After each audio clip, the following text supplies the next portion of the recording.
storyteller. He comes all the way from Oklahoma. Not only is he a storyteller, but he's our photographer. But beware, he may just frame you tonight. Oh, he loves stories. He loves family tales and tales of others. The truer, the better. How about a hand for Chester Weems?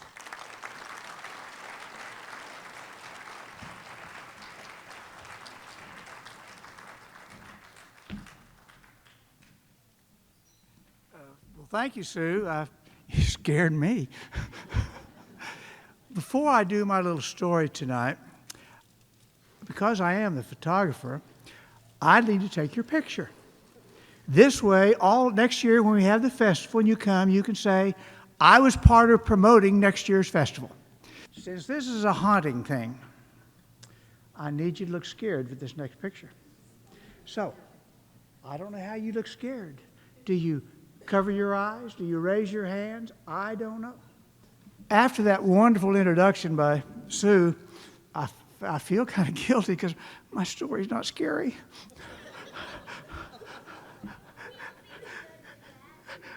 Well, that is true. This is not audience participation, Kimmel. No, it's not scary. There's no ghosts in it. But it does have a dog. Any story with a dog's not bad. And it's a really weird dog. And the dog's going to show up here in about 2-3 minutes. But first, I got to let you know, I'm going to start this story out in western Oklahoma. It's, we like coming down here to Baja, Oklahoma, but I grew up out in western Oklahoma. My dad grew up on a farm out in Dewey County. And right across the road from the Weems farm was the Liebert farm. And on the Liebert farm lived his best friend, Jack Liebert. They grew up together, having all those adventures that little kids do, out in the farm. Now, they grew up together, they went off the separate ways. I don't know much what happened to Jack, except he's going to pop up a little later in the story. He's going to pop up about the time of the dog. So Jack, just wait for Jack. He'll get here in a minute. My dad graduated in 1939, class of 1939. I don't know much what he did after that for the next 3 years. He never told me. I never asked, which is a shame, don't you think? I mean, if you're interested in family stories.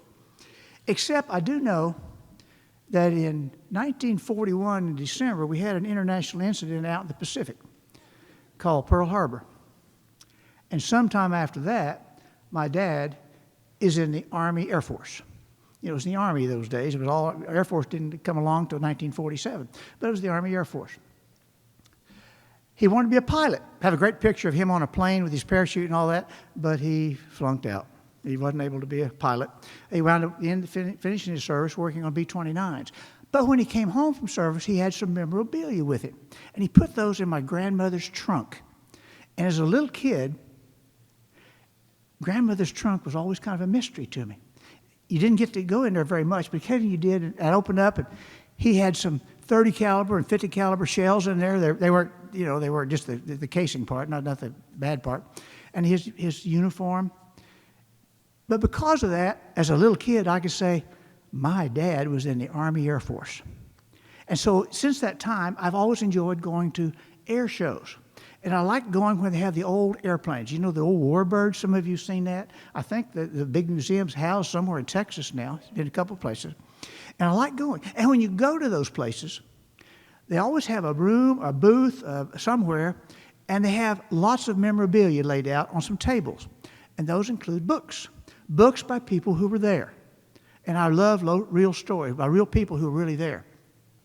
And I was there one day in Oklahoma City at the Wiley Post Airport. And I was going through some books, and I picked up this little blue one written by a guy named Dwayne Bennett. And I was thumbing through the book, and dadgum, it just jumped off the page at me, was the name Jack Liebert. my dad's boyhood friend. Well, I had to buy that book. Had to take it home. He had several stories there, but I had to read that particular story. And the story turned out to be not about Jack. He's a character in it. But the story included several things, but it included a dog. This is in England now. We're jumping to England at an Air Force base or Army Air Force base in England. You know, they're scattered lots of places where they're running bombing ranges into Europe. It's the 384th Bombardment Group. And within the bombardment groups, there are all these squadrons. There's one called the 545th. Well, this dog evidently adopted the 545th Squadron. It would show up every morning, go to breakfast with them. When they went to their mission briefing, he'd hang out outside the door and listen. And he had to be listening attentively because then he would run out to the hard point, a hard stand where the planes were parked, and he'd be waiting for the guys once they got dressed to go out to the plane to go on a bombing mission. Pretty smart dog. He'd watch the plane get loaded with the men, and he'd count them when they got on the plane. They said he guarded his head, and his right paw like this. 1, 2, 3, 4, 5, 6, 7, 8, 9, 10. There are 10 men on a bombing crew on a B-17.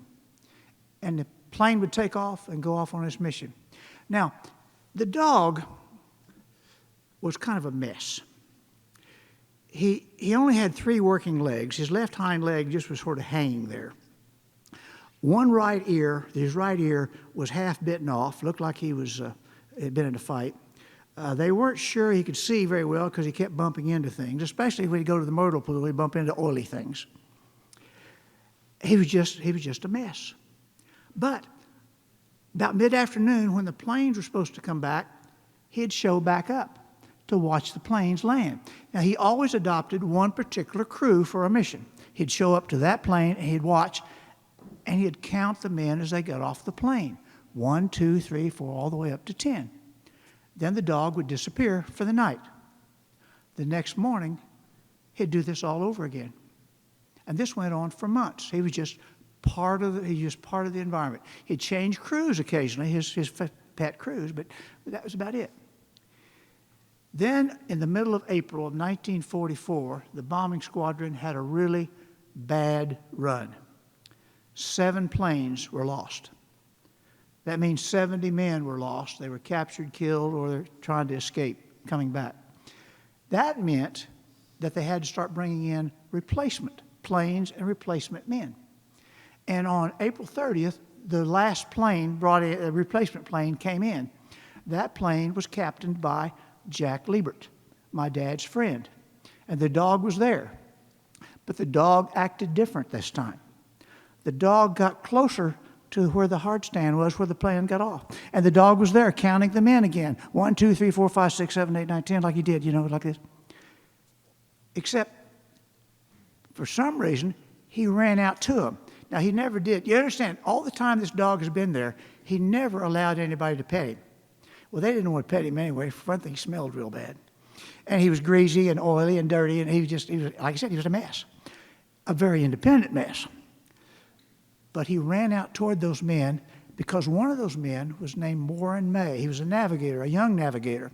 But they were all young in those days, I guess, that's the way it was. And for some reason, that dog and man had an instant bonding. They say Warren May reached out to pet the dog, and he wished he hadn't done that because he had, grease and there all over. But from that time on, as much as they could be, they were inseparable. He'd go to breakfast with him. He'd hang at the mission room. He'd go wherever Warren May did, except he tried to get in the barracks, spend the night with Warren, but the other guy said, that dog's not getting in here. He smells too bad. So that didn't happen. So that's the way it was until July 20th. On July 20th, they go to a bombing mission over Nordhausen, Germany. And about the time the planes are supposed to get back, the dog shows up a little early. And the dog is acting real strange. The dog is kind of whimpering and whining. You know what I'm talking about, what dogs can do. And you know how dogs, when they want to go to sleep, they make little circles and tighter and tighter? Well, he would do that, and then he'd get up and he'd run around. He was just real nervous acting. And then the planes started coming back. including the Jack Liebert plane. It landed, and the dog's there counting them in. 1, 2, 3, 4, 5, 6, 7, 8, 9. No 10. About that time, an ambulance pulls up. 2 men get out with a stretcher, go to the plane, and they carry Warren May off the plane with a blanket over his body. They said the dog let out a long, long, mournful howl, ran off, and was never seen again. Now, about 8 months later, the war is over. And all those bases, many of those bases that were pastures and fields before the war, now start returning. The grass starts growing through the runways. They start going the way they were. The nearby village of about 100, 150 people. They say that sometimes on a misty night, they could almost hear the engines of those B-17s.